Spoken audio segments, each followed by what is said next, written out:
Sasa kwa upande yangu mimi nitawaombea. Nilikuwa wakati wa hii maandamano ya 25. Hata kama ilikuwa ya Gen Z, hata mimi nilitokea, niko upande wa Nakuru. Hata mimi nilitokea. Na in fact I cried. Hata huwaga naombea each and every individual hapa. Naambia Mungu alinde kila mmoja wetu. Hakuna cha kuogopa. Mungu wako kwa saidi yetu sasa. Na niye anapea watu hii spirit sasa. Kwa sababu Ruto in fact anaenda kugeuzanishwa. Yani is a one term president, believe you me. Na mimi ninawaambia hivyo. Na mtakumbuka nje kwa hii space. Ruto is a one term president. Ruto si mtu. Ruto amedecide kuua watu. Amedecide kutuangamiza na kutufinyiria. Anataka kutufanya azin sisi tuwa slave wake. Hatutakubali kukua slaves. Mi kwanza siwezi kubali. Even I'm telling the people ambapo penye naishi. Hata tukichota kwa maji, I'm telling them. Na in fact wanasikia. Kwa hivyo ni vizuri hata kama mnaongea kwa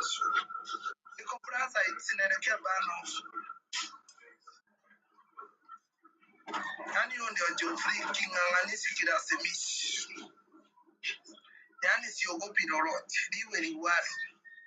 Uko na passport? Sina passport. I will show you. Je, sijui uko na issues na network? I can't hear her. The last scene, okay, go ahead. Nafikiri ni network yake. I hope mnanisikia. Yeah, go ahead. It's okay. I hope mko fiti. I don't have much today, but I just want to encourage yani like mi kitu ndo ni action speaks louder than one. Na unaweza check tu yani Kenya tunaishi kwa comment section tu. Si lazima ati ungoje kila msee akuambie yani tunafaa to protest. Like enda tu kwa comment section. Itakwambia what the people want. Unacheki, and all in all hatuwezi kuwa ati tuna cry over wasted time. We need to strategize as soon as possible. And to the people wenye wanashinda wakituambia sijui ati hatuwezi tokea, we don't want to be funded. We don't need money. We just need the anger. Acheni kutuambia ati lazima we need money. We don't want money, imagine. Unaona, we just want ourselves. Unaona, yani he is the guy mwenye tu anatukata na anatuwatch tukibleed. Yani the guy is watching us bleed, he's watching us die. Imagine people are dying. Hosi hadi nashindwa aje. Like unawezaje kuamka job? You know, sometimes hadi naamka na kuna siku there was a time I was so angry, nikaambia watu wangu wa job leo msifungue job. Actually personally emergency na cheki ilibidi I tell my people leo kueni off. Juu nilishindangwa like yani imagine naamka, I know like I have to pay tax, I have to pay even vitu hata hazinisaidi. Imagine NHIF is not working, I have to pay like 9,000 juu my dad, mi sijasema ni support, actually I'm good, like mi niko fiti place niko, but I have to do 9,000 a week. Unacheki hiyo kitu ndo wangu unafanya yani nakuja tu na jam tu yani naona I'm supposed to yani we are supposed to fight. Naona like mi nasema for the implementation zenye nimetoa, the guy can kill me, can take my life, but haezi chukua what I believe in. Unacheki, it's all about what it's inside your heart. Si whatever, like usichukue opinion kwa wasi wachukui zako. Like hatutachukua opinion kwa watu wenye wanakuja hapa to discourage. It won't work like that. Lona, we are better than them. Now they are paid, but we are not paid, but we are always here. Unacheki, you always coming like with better, we are always coming with better things. Unaona, better ideas, good ideas. Lakini mimi nitakushow tu yani. Anaweza take our life, but hata take what we believe in. That's all, man. Na action speaks louder. si ati mimi nimekaa kupinga msee whatever, mi was space active, unaona, lakini like action. Na msiseme ati tutakuwa soon, we need to know when, we need to test the water. Venye anatujaribu tunafaa tumjaribu. And as said, unaona, the more ati mnatuambia, hope bado mnanisikia Fabish, because actually there was a time like nilikuwa naongea alafu kapata mic haiko. Fabish, Yeah, tunakusikia very loud and clear. Go ahead. Alafu ndio tuende so kwa yeah, Juaga then Samuel. Maybe that's you'll go for 1 minute ndio tuende kwa wengine. Yes. sikai. That's why nasema, unaona, wenye mnasema you are supposed to deal with Bill Gates, mi nakuja hatuna solution worse tu. Why don't we deal with the foreigners in Kenya? Unaona, sometimes tutashinda hapa hatuwezi mfikia, but you know where we can touch the same way, like hatuwezi fikia Mr. Ruto, unaona, but yeye ili atufikia na kujianga au wenye wako na jina, like the people who are popular, unaona. But what I know, if you want like kuparalyze hizo deals zenye wanafanya na foreigners, we need to go for the foreigners. By the way, they are very comfortable. Na next protest, I think we are supposed to hit their businesses, because last time they hit ours. Na kave tunasemanga, mi this is the last statement na make, mi sikusikia foreigner like mtoto wake alikufa, sikusikia foreigner mtoto wake alipotea, sikusikia foreigner like job zao zilirutiwa. Hata goons wenye walilipangwa wakuje they hit our mothers and our brothers and sisters like businesses, unaona. So I think the government is have been saying wamekuwa kiwa protect, that's unaonanga they live a better life.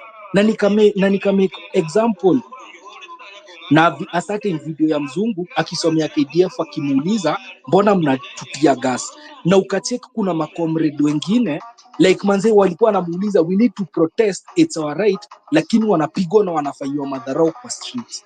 But wow, foreigners they are so good and they are so comfortable. Me what I'll say, like think twice, hatuwezi tokea kwa street like kupiga kelele, we need action. Hata kama tunataka kudeal na police, just know the police doesn't protect us, we know where we are supposed to be hitting, unaona.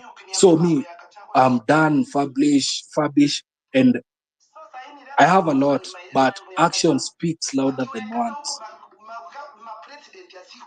And I think Thank you so much. Ras G. Okay. We go to Ajuoga, you are here.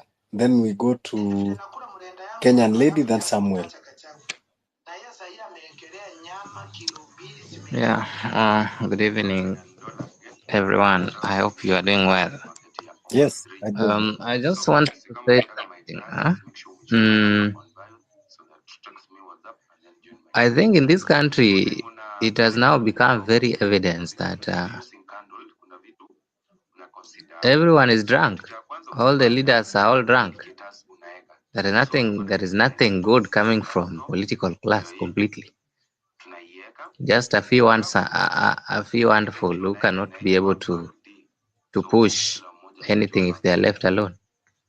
Now we cannot focus on Onyonka and Okia Mtata alone. Those people get fatigued, one. You can imagine the papers Okia Mtata make the whole night. Yani that guy hata sichacha indangi, hata kunyoa anyoi. Onyonka is on the screen every morning from Monday to in all radio and TV stations. This is the point I'm trying to drive home. And this is something we have said here severally. I don't know at what point we will get the strength, if it is not now, to come together. I don't know. I can't know. At what point will we feel like hii kitu imetufikia, if it is not now? I am still wondering, I'm still wondering, Fabish, that up to now, somebody is still thinking of being a Luo, being a Kikuyu, being a Kalenjin. where we have reached, I don't know. It really makes me go mad because if there is any given point that we need to ensure that anybody with any like mind come together, all of us. I don't know if there is any time that we will ever think of coming together if it is not now. Because I've lived in this country for the last 33 years now. I have witnessed Moi as a young dude. I went through primary, secondary school without any fees. In fact, I went to a national school and we were paying very little, 40,000. That was too little in a national school. I experienced Uhuru Kenyatta, but the wrath I experienced during Uhuru Kenyatta, the one we are currently having, is now the most powerful wrath I've never seen. I have never seen such kind of. In fact, it is not even the presidency. It's not even Ruto. The wrath I'm seeing in this regime is madness. Total madness. It is total madness ile ya kujikojolea. You know, it is what is happening here. Just last year, yani in this country every week, everything is trending for the wrong reasons. There is no any other reason, any other week that is passing without us saying, hey, at least now, at least more university, the students are doing well. At least the funding model is working. At least NHIF is shift is or whatever it is working. At least the patients can get services. At least our children can go to school safe. At least people are not getting abducted. You know, have you ever sit down and you sit down to assume that you should be in in Tanzania, but still when you open your eyes you still find yourself in Kenya. And that is where we have reached. You imagine that even if it was a bird to carry you to another country, would be better. And especially if you are between 23 years to 35, those who are going through hell currently. Ask me, I will tell you I'm a healthcare worker. And we are going to lose so many medical interns. That is why I'm saying today Ruto is a Kalenjin. Yeah, he's the president.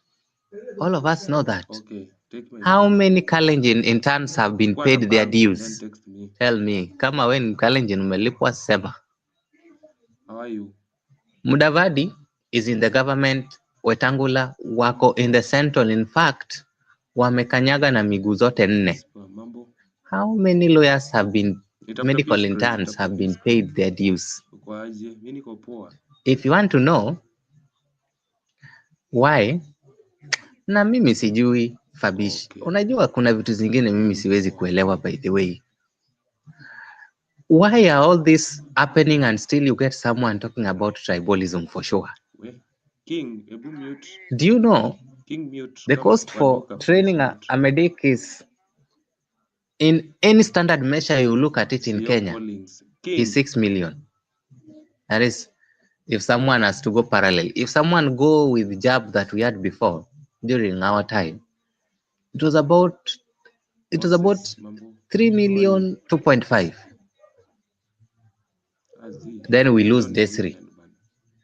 Then we have lost, and we are going to lose many. But let me ask you, all these people we are losing, are they not Kalenjins? Most of them, Kalenjins, are even more traumatized than any other tribe in this country. They are more traumatized because these are people who, they are always in the government since Moi. Now, who is more traumatized? They are facing it. In fact, all friends I have from Kalenjin, especially from Uasin Gishu,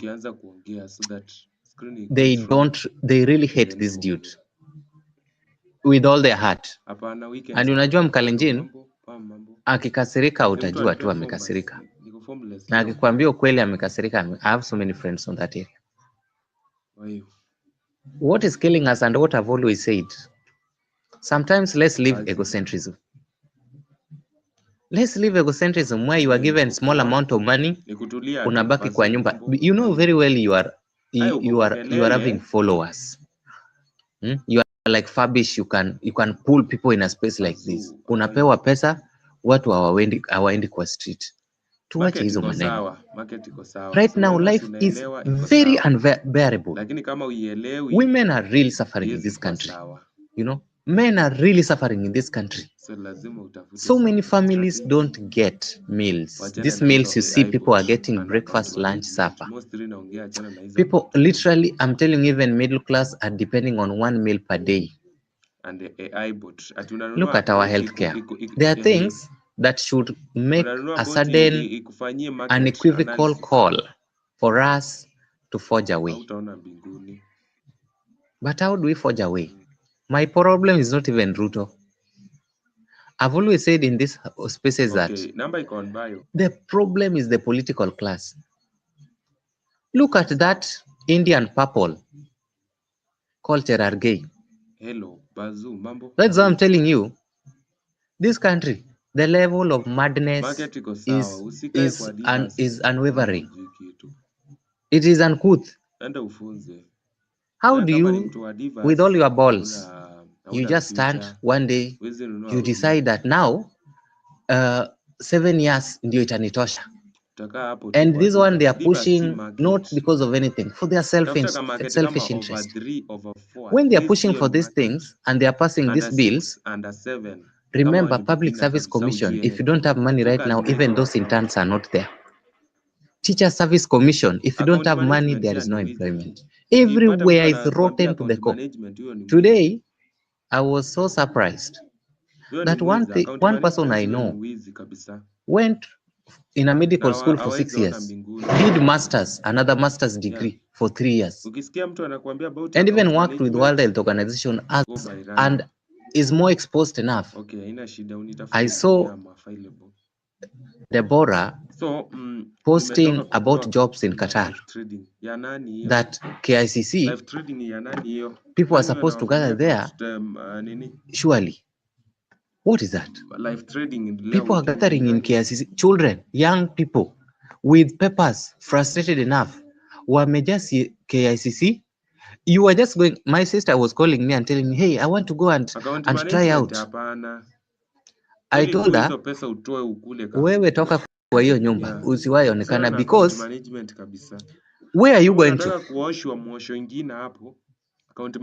Where? Because everything that is happening in the government should be gazetted. These are informations that the government needs to put prior. People are supposed to apply. Meritocracy needs to take its own course. The government with the other government in Qatar should be able to, organize how Kenyans are going to stay there. You are just supposed to live here with a plane, on a plane, land in Qatar, do your work, and go back to Kenya. The same way Norwegian doctors were doing it here in Kenya. Today, you get CSs with serious balls.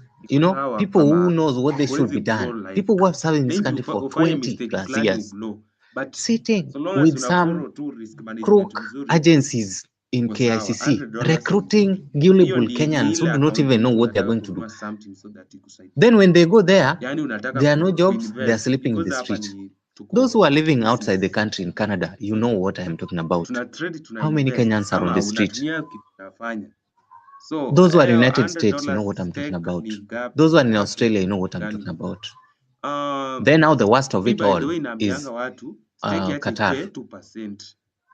Where is our country heading to? Where have we reached a level where we can reach a situation where any leader can do anything to any of us, can mutilate any of us? Ajuoga, you will land your point, because I see there's still a lot of speakers. 2%. Thanks so much. When it is a matter of let's come together, and N3 lazima force ufunzwe because kuingia na pull N3 ourselves to the market streets. And our lazima main ufunzwe. challenge is not even Ruto. N3 Ruto will ni go when kitu ya members of parliament kuonyeshwa, are si at kitu ya home. kuambiwa. We should make it a That's why mostly business unapata mtu anatuma every single anatuma month. strategy hapa TikTok. We should make it a But, business that every single month atumanki we are in parliament. N3 because N3 Mpaka anajua tu. waende. By the way, the only way to change this country is How to do you get change, an is to account? chase this Kama people una from account ni parliament. text WhatsApp, We will go back to register election. account using Thank you my so link. much. Nikufunze Thank you. kuverify for So free. much, But Ajuoga. classes A lot ni of pesa. things that you have injected there. But account How kuverify can you send people free. to go When you outside text the kama una country? register account using my These are link yenye young itakuja hapo. kids, Time umenitext hiyo link young itakuja, tumia Kenyans. They have never kuregister. even traveled. You don't do any Nikufunze vile uta arrangement. open account We for have free. seen people going, when they are there, they are stranded.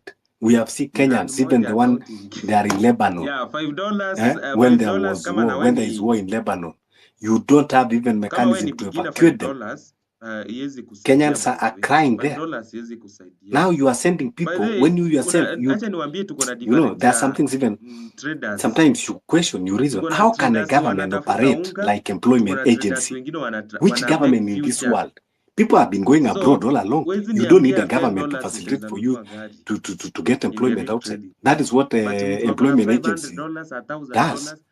Government, you are here to create employment here back at home, but hizo ni za unga. Na huyu not in another jurisdiction. So that's what power do you have over another jurisdiction? In fact, a good government should be even giving incentives for Kenyans, expats abroad to come back home and build the economy, not to be sending people away. Kenyan lady, please, yeah.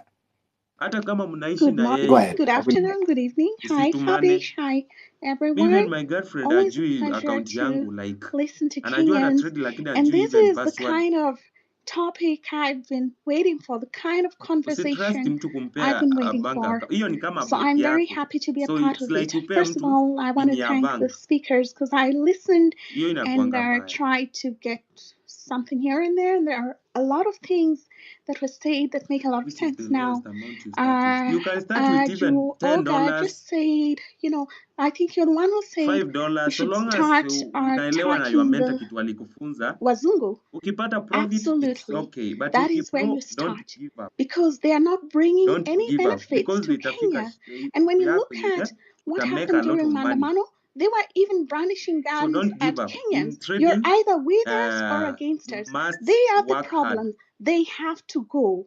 They must understand that if they come to invest in Kenya, if Kenyans are not benefiting from it, which is the case right now, their businesses are in danger and their lives are also in danger. Because if you join a country that is at war, you must join them and be one of them. Or you leave the country. They chase us from the countries, but here we are welcoming them. If you look at the Chancellor of the University of Nairobi, for the first time in the history of Kenya, Mzungu has been invited by a president to be the Chancellor of a university. What does that say about our education system? What does that say? Mzungu, this Patrick Fakojian, who studied at Harvard University at the beginning of this year, was invited by Ruto. He's now the chancellor for 5 years. How do you? People are looking for jobs. I'm so pissed, to be honest. I'm so pissed today. I just wanted to vent and then bring the solutions at another time because I'm just so pissed. How can it be? You cannot get a job in Germany if a German can take that job. That means if a German is even less qualified than you are, you cannot get that job. You don't get jobs in parliament, etc. The first parliamentarian who tried, and he's now a parliamentarian, but just in 2020, they shot at the parliament buildings in Germany because he was in parliament, the first black one. And then here we are inviting Wazungu. Wazungus have never, ever brought anything of value to the African continent. Never. They are poison. When they come in their own interests in their countries. They hardly have anything they can really put to use. So I'm really pissed off. And then looking at the way the situation is currently, I'm just asking Kenyans, how much are you going to take? He's introduced reforms in the healthcare industry, reforms in infrastructure, in education sector, in the housing sector. There is no stop to anything, and that is why I say revolution. Ruto must go. All African countries are on our side. How did Bangladesh overtake us? We were running this thing. We had him by the balls, by scrotum, the way Julius Malema would say. He must fall, and he will fall. What he needs is pressure. But we cannot. One of the mistakes I'm seeing is people announcing, there's going to be Mandamano on these and these dates. Excuse me. What are you lacking? Do you lack marchers? Do you lack firewood? What are you lacking? Because as far as I'm concerned, those houses of the MPs should not be standing. Their businesses should not be standing. That is the way I see it. One child dies, 10 MPs go down with that child. Children were abducted. People are not even talking about it anymore. Children were taken. Are we in Nigeria right now where children just disappear? Do you know Nigeria's population of 220 million people? But in Kenya, look, children disappear. People don't say anything. Who are they? Who are taking these children? Where do they take them to? I'm also seeing cases, people lining up at Care ICC. Much as I understand that Kenya's economic situation at the moment has never been as rock bottom as it is. I want to say, you go to Qatar, I will not contribute 1 cent for you to be returned to Kenya, because you're going into slavery. That is what is going to happen. If you look at a country like I live in, like in Germany, Kenyans are murdered, and nobody talks about it in Africa. Like nobody. You see a boy who's just very innocent came to do his medical degree. Then the police are like, he was found on the trails. And I get so mad because, of course, I'm one of the people they call, and I get really pissed off because I'm like, how can it be happening? There is no inspection. We don't have a regime. The Kenyan embassies worldwide are failing. I had somebody saying the Kenyan embassy in Paris functions well. Well, it functions for you, but until systems function for everyone, they have failed. People have to understand that. The Wazungus have to leave Kenya. They must leave Kenya. Now, I'm going to talk about this tomorrow because I just came from work and I just jumped in, just listening and doing things. But I'm sorry. When I was asked to go to Venezuela in May of this year, it was towards the end of April, they had no courage at all to protest. Those people had been under dictatorship for way too long. And then they had the 1st of May protests. Those are the labor protests. And I was thinking, Kenya is going to do the same thing for God's sakes. Because why do we have Francis Atwoli in Kotu all this time? Since the beginning of the 2000s, for Christ's sakes, aren't you guys tired? Aren't you tired? How can the children even be able to speak in a public space anywhere? They shouldn't be. They shouldn't even be dancing in churches. Those people have to be banned out of those churches. Those Charlene Rutos you see, they cannot be singing and dancing in churches. Why are they? They're the beneficiaries of this system. So you guys are suffering. I'm not seeing people comparing prices like I don't know, in Kilimani or in Nairobi. The price of unga is this much. The price of unga in Nakuru is this much. How much is it? We want to see. Because when you talk about inflation, even they're like, okay, the inflation rate in Kenya is only okay. It's 2%. At 2%, you say that's quite okay. But it shows like it's at 4 point something percent, which cannot be. The rate of inflation is much, much higher. What are you going to pay the housing levy from? People die and people are just like, and I feel guilty. I feel guilty because I'm not in your situation. So it's very hard to tell people, go and do this. But a time is coming, and it has to come very soon, when the rich must be eaten, when they cannot drive their cars on those streets because you're paying even for their cars. When you guys fall ill, they go for medical treatment abroad. But when I saw this thing, the play between these NHIF and the ping pong and SHI and SHI, I was just like, what the fuck is going on, Shah? Sorry, and Chief. I was like, what is going on? Because during that week, I also read something on social media that a mother was taken to hospital and then they couldn't raise the money and then she died. She went on Tuesday and Saturday she was dead. And it cannot be that you guys are paying so that Ruto may breathe. You don't have electricity, but you're paying religiously. I don't even understand this thing with how this electricity thingy works. Like, you get this thingy and then you have to kind of get it at home, because before, it used to be like they'd come and switch off electricity. I don't know whether that still happens. I don't know. But guys, we cannot allow this impunity to go on. The whole world was looking at Kenya, and we're going to go back to a point right now when politicians fear to even appear in public. And it must be soon. How should that happen? I'm going to talk about that, not today, because there's so many people waiting.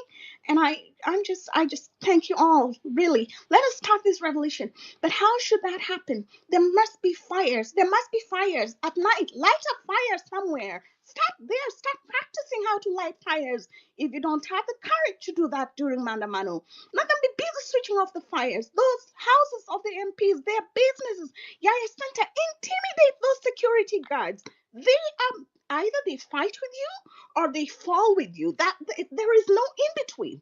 It is a revolution. Ruto cannot get to 2027 by no means. By no means. Like, every week there's a new reform, then the cabinet secretaries are replaced, and then we say, okay, we don't want to have them, and then all of a sudden they're back in just recycled. They use the tear gas, whatever, all those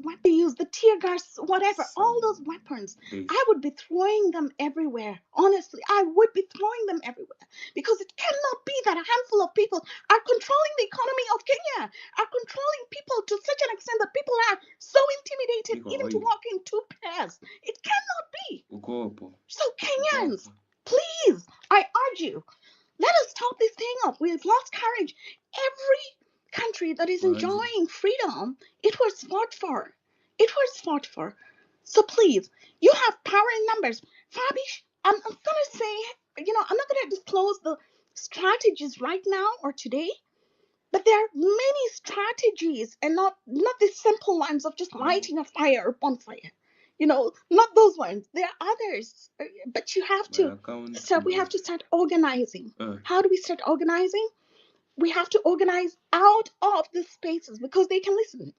They can understand, and they should hear about the strategies. That's okay, but they cannot understand how people are grouping and how they're traveling, and so that they can block the roads and just shoot people and tear gas. They cannot do that. So my suggestion for today, just to leave you with this, is that there must be, like I did in Venezuela, and they've actually found the courage to hold bigger protests just months after that. How are you? There have to be groups right now where people say, I'm attending this Mandamano. So if you have somebody, one person, or at least your two guys, you have to make sure that person is there. So then you will see, and you have to kind of, sorry, I'm trying to think of the words. You kind of have to, sorry, I've lost the word. I'm just too exhausted for tonight. But I'm going to tell you, Fabish, how to do that. And we're just going to have our talks and organize. And then I'm going to do that on the space also, because it's not a problem.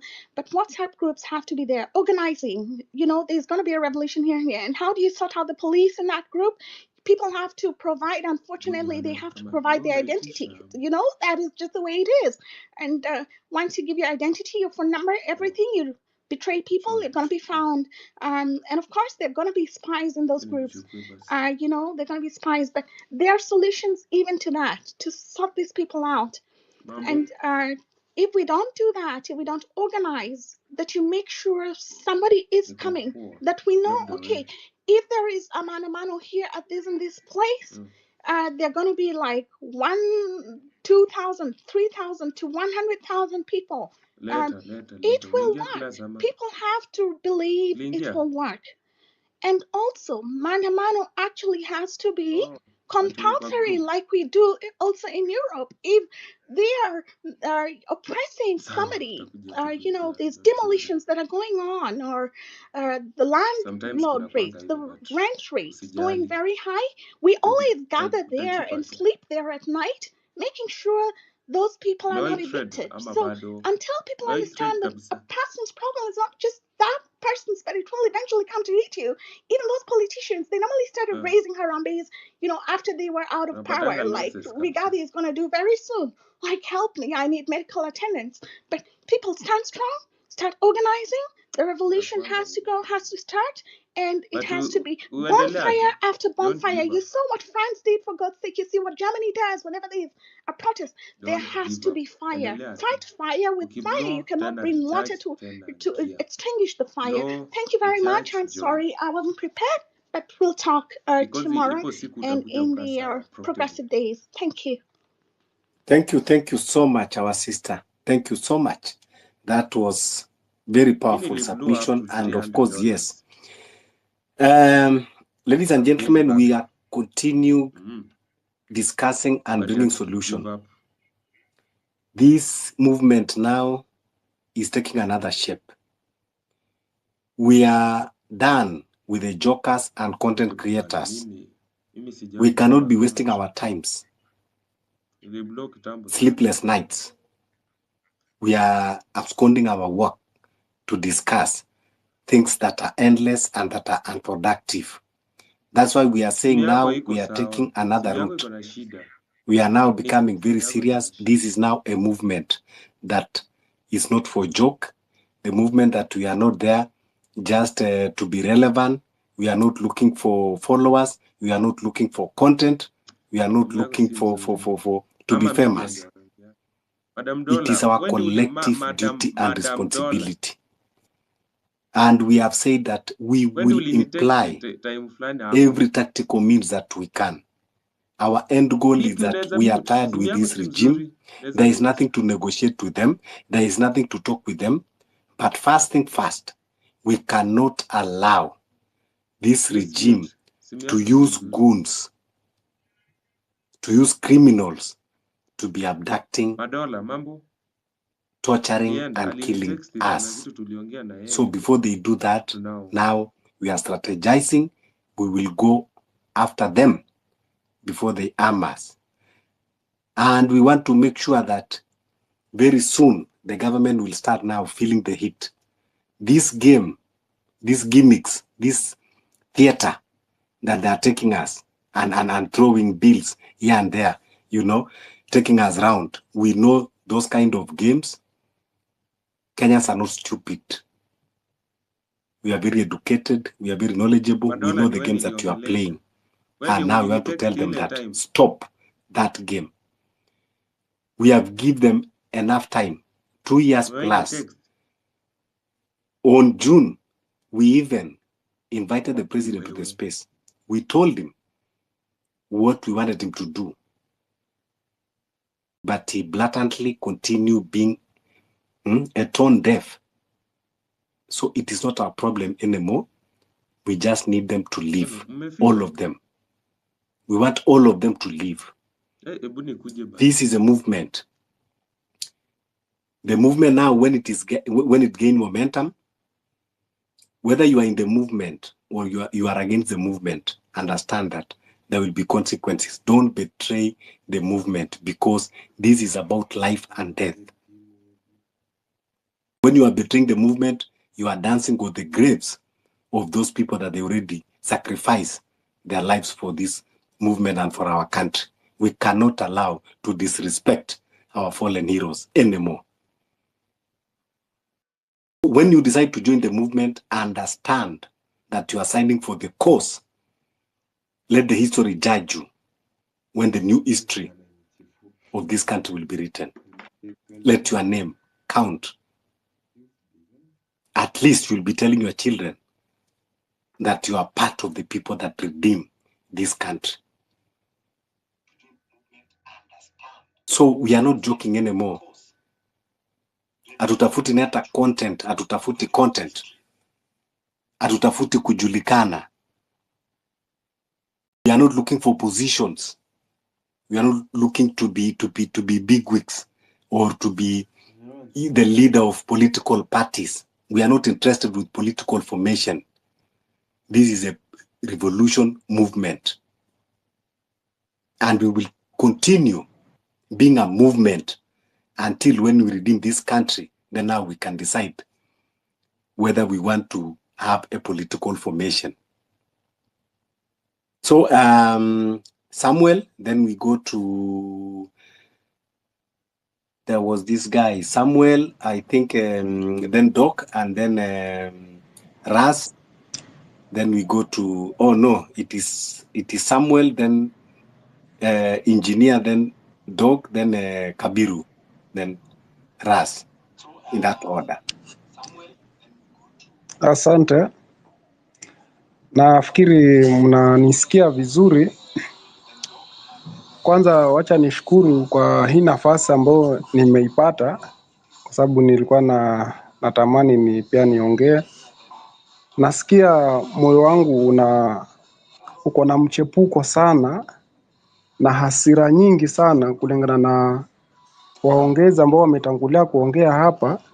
Wameongea mama ambayo nimesikia yamenigusa na yamenitia uchungu, haswa kulingana na huu uongozi wetu ambavyo unaendelea hapa nchini Kenya. Kwanza kabisa, ninavyoangalia kulingana na topic ambayo imekuwa highlighted, kwa huyu Mr. Cherengai amesema kwa 80% ya Wakenya wameonekana kama wamesupport hiyo mambo ya kwa miaka 7 ya uongozi watu wako kwa mamlaka. Mimi nafikiria huyu jamaa labda alikuwa ametoka. When we are sending memorandum to Senate, we are sending to the institution, not an individual. Cherargei is not Senate, is just, you know, he's a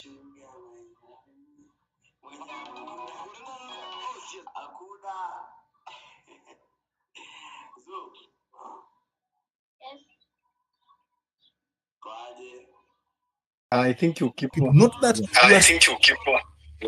yes, that's why that mic is for 12 people mic, and again is 131. You must also always ask yourself, it is not that you are much important, but those 131 believe in you, but because they believe in you, inflict something that give them hope, something that make them strong, and that is how we will drive the movement. So the movement is good. People are coming out. We are having different sub branches. There's legal team, there's spiritual team, there's also civic education team. This is the way to go. There's no other way. And we are not barring anyone from coming to us. You come to us, unless if you have an idea that rhymes with us, we will work together. Only if you speak what we speak, but you can't come to us and you expect us to speak what you have come with. You will speak what we speak and we'll work as a brother. We are not deterring anyone. Now we go to the hunter.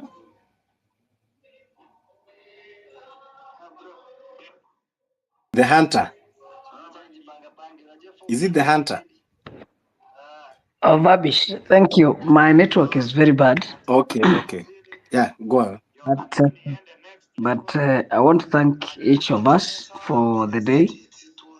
I want to say that those who submitted, I've done my copy on the wall, on the wall of your page of the petition that I submitted today.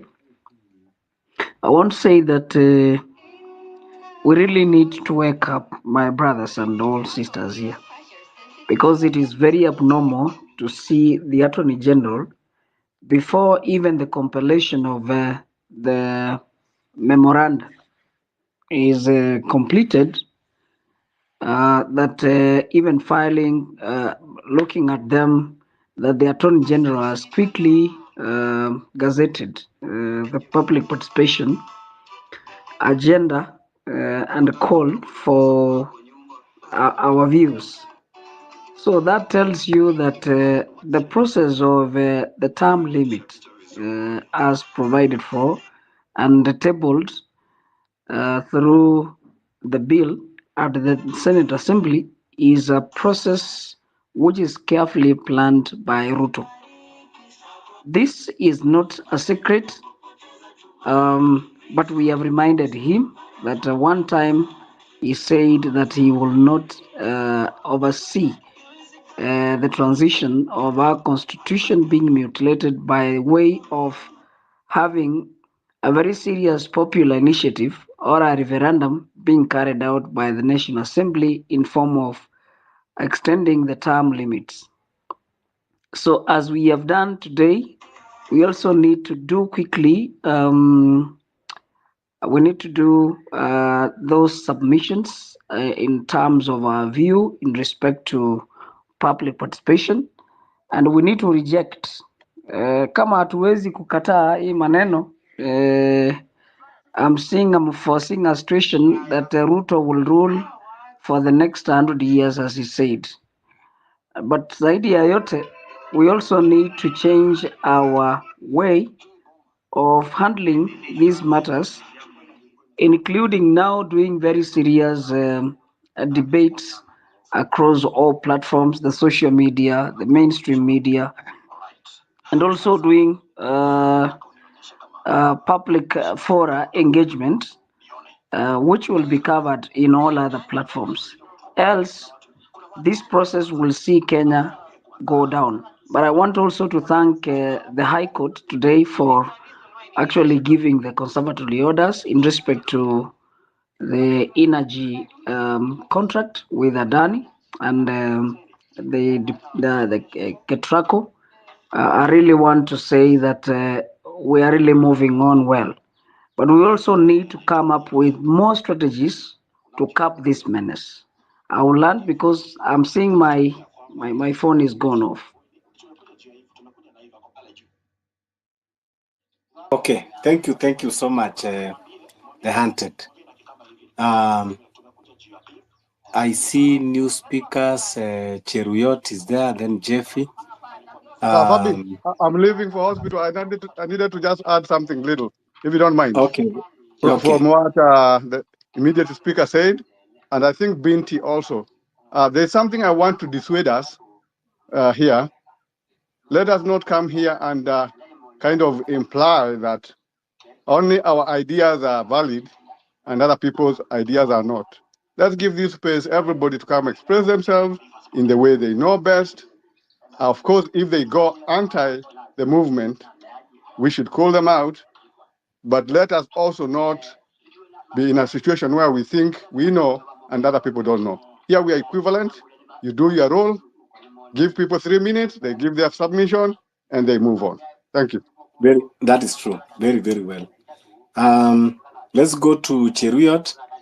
Then we go to Jeffy. I see Gift, your hand is up. Is it something quick or? It's something very quick. Actually, okay. Give me a second. Okay, go ahead. Yeah. Very many times before me and Xavier, I had not realized who Xavier is until I heard him talk. And me, I'm very good with voices. When I heard his voice, I realized he's someone we've been at loggerheads before. In other spaces, we've ever had loggerheads before. But kitu moja nina-agree na yeye na nitatakiwa hapa as being one of the people who are being told are supposedly coming up here for supposed looking of conversation is, before Fabian was talking to you on the comment section, I told you I feel like there is a lot of biasness in that. There is a section of us who really want to let our opinion be the opinion, the alpha, the omega situation. And just because I don't agree with you, or just because my line of thought is very different with you, it doesn't mean that I am wrong. It doesn't mean that you're right. It just means we are different people. We have different ways of viewing things. We have different ways of actually coming to a certain conclusion. And that is why people have town hall conversations such as this. Your spaces, Fabish, and a few other people that I'm seeing are what is called town hall.